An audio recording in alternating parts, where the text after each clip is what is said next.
बिस्मिल्लाहिर्रहमानिर्रहीम जी। फौजी अदालतों के बारे में जी बहुत ज़्यादा बाज़ हो रही इस वक्त है। अदालत में केस लगा हुआ है।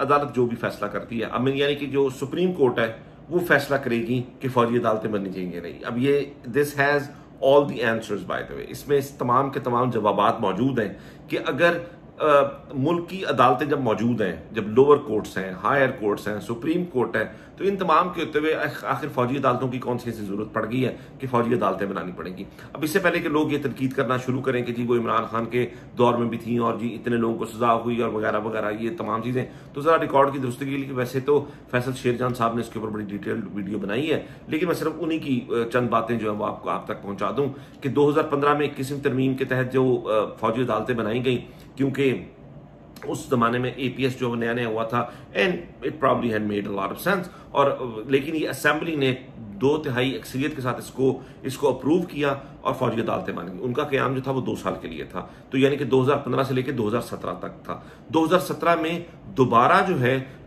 इसी को जो है पार्लियामान में ले जाया गया और फिर 2/3 मेजॉरिटी के साथ दोबारा जो है वो इसको 2 साल के लिए जो है इन अदालतों को जो है वो एक्सटेंड कर दिया गया। ठीक है जी, तो ये 2019 तक थी। इमरान खान के दौरे हुकूमत में तकरीबन 200 के करीब केसेस थे जिसका कोई फैसला हुआ था, 200 सवा 200, मुझे एग्जैक्टली ये पता नहीं है, लेकिन वकार सेठ पेशावर हाई कोर्ट ने तकरीबन तमाम के तमाम जितने भी फैसले थे उनको टर्न डाउन कर दिया था। ठीक है, पहले तो ये बात होगी। अच्छा, अब ये वैसे मौजूद गुफ्तगू नहीं है क्योंकि, लेकिन मुझे ये पता था कि लोग इस बारे में जरूर बात करेंगे कि जी इमरान खान के दौरे हुकूमत भी ऐसा होता था तो अब भी हो रहा है, तो क्या वगैरह वगैरह, ये तमाम चीजें। अच्छा, पहला तो और मैं आपको एक और बड़ी मजे की बात इसमें ये बताऊं कि ये मौलवी जो इकबाल हैदर साहब हैं, ये 2015 में पिटीशन लेकर गए थे।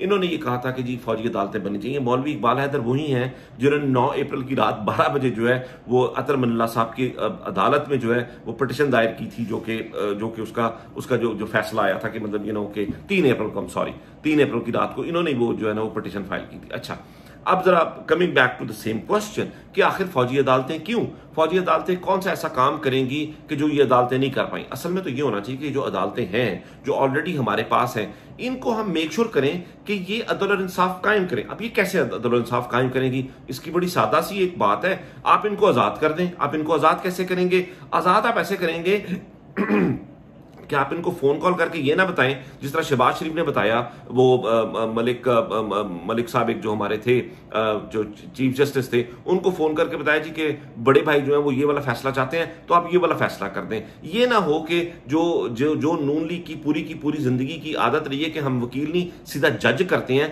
आप इन चीजों से इन अदालतों को आजाद करवा लें तो ये अदालतें बहुत अच्छा काम करेंगी। इन अदालतों को अगर फोन करके रात के 12 बजे ना खुलवाया जाए, इन अदालतों को अगर इतवार वाले दिन ना खुलवाया जाए, इन अदालतों के पास ऐसे सवालात ना भेजे जाएं कि आप ये सवाल करें उस वक्त की हुकूमत वक्त से कि जनाब आप क्या गारंटी देते हैं कि फलां शख्स मंगल वाले दिन तक, ट्यूसडे तक जो है वो फलां शख्स जिंदा रह सकेगा। अगर तो आप इसकी गारंटी देते हैं तो फिर हम आपकी बात मान लेते हैं।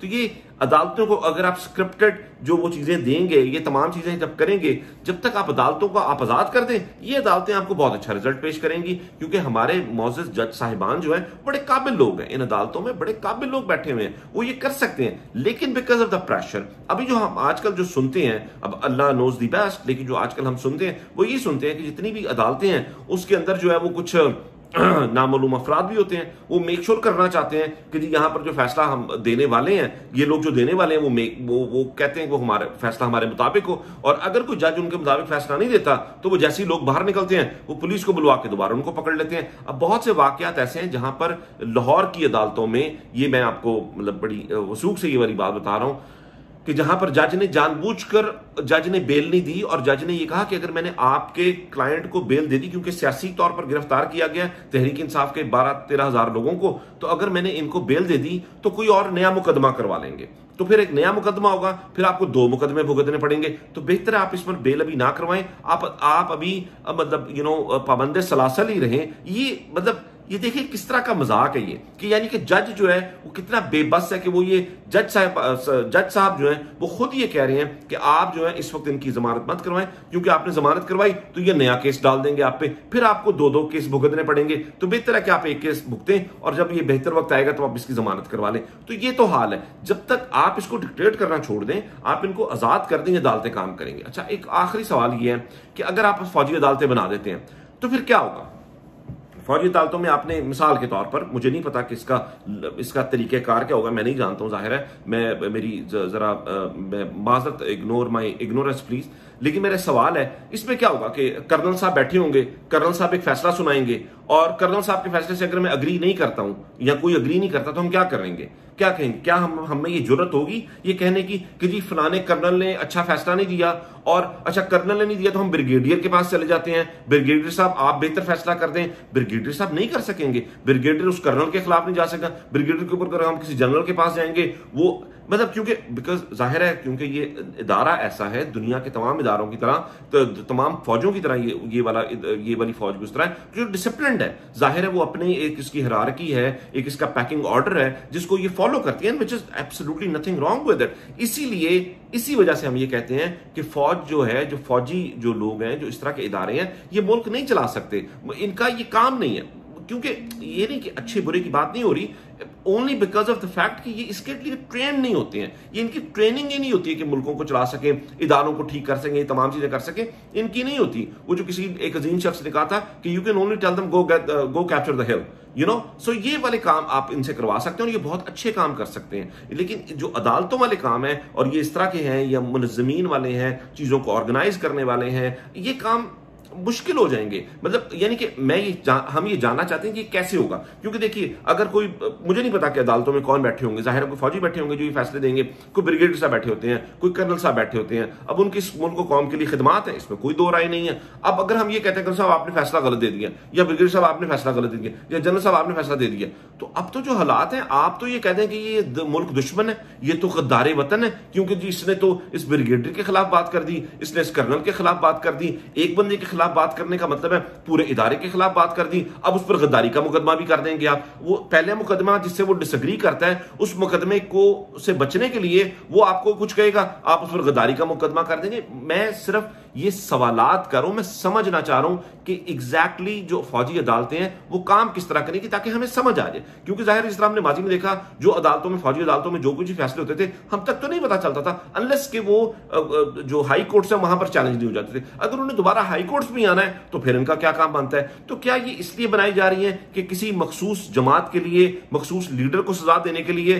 तो यकीन करें ऐसा नहीं होगा, ऐसे चलेगा नहीं। देखिए ना, जितनी भी प्लानिंग अब तक की है, nothing has worked out, so this won't work out either. अब मतलब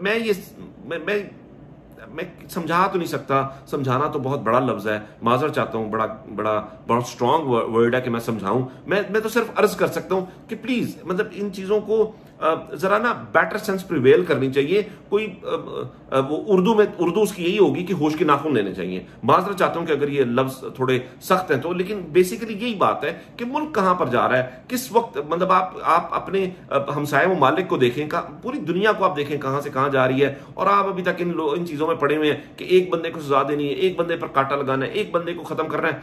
इस तरह देखें, आप पहले 14-15 माह की जो कोशिश आपने की है, और बकौल वज़ीर आज़म जो हमारे जो साबका वज़ीर आज़म साहब हैं, जो इमरान खान साहब हैं, उनके मुताबिक जब हमने इलेक्शन जीते तो उनको पैगाम पहुंचाया गया कि आपको हमने इसलिए नहीं निकाला कि आपको हम वापस लेकर आए।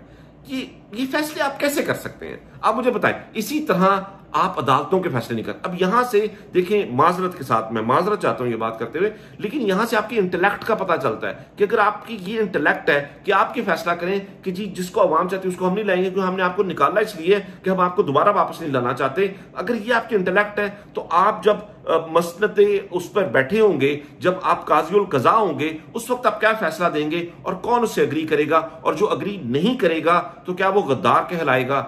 ये मेरे कुछ सवालात हैं। इसलिए मैं ये समझता हूं कि मेरी जो फहम फरासत जितना भी हल्का फुल्का जो भी काम करती है, मेरे मुताबिक जो है ये फौजी अदालतें जो है नामंजूर हैं, ये इंसानी हकूक़ की खिलाफ वर्जी है और ये नहीं बननी चाहिए। बहुत शुक्रिया।